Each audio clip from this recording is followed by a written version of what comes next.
జగన్ జాగ్రత్తగా మాట్లాడాలి అని రామగిరి ఎస్ఐ హెచ్చరిక. మాజీ ముఖ్యమంత్రి వైఎస్ జగన్మోహన్ రెడ్డి పాపిరెడ్డిపల్లిలో చేసిన వ్యాఖ్యలపై రామగిరి ఎస్ఐ సుధాకర్ యాదవ్ కౌంటర్ ఇచ్చారు.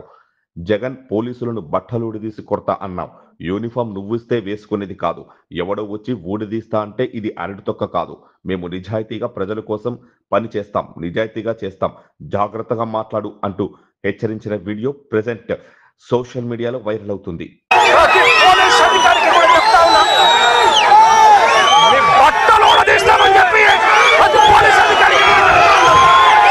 జగన్ పోలీసులను బట్టలు ఉడదీసి కొడతా అంటున్నావు. పోలీసులు ఏమన్నా నువ్వు ఇస్తే వేసుకున్న బట్టలు అనుకున్నావా?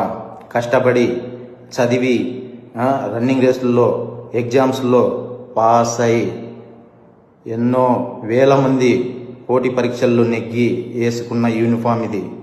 నువ్వెవడో వచ్చి ఉడదీస్తా అంటే ఉడదీయడానికి ఇదేమి అరటి తొక్క కాదు. మేము నిజాయితీగానే ప్రజల పక్షాన్ని నిలబడతాం, నిజాయితీగానే ఉద్యోగం చేస్తాం, నిజాయితీగానే చస్తాం, అంతే తప్ప అడ్డమైన దారులు తొక్కం. జాగ్రత్తగా మాట్లాడు.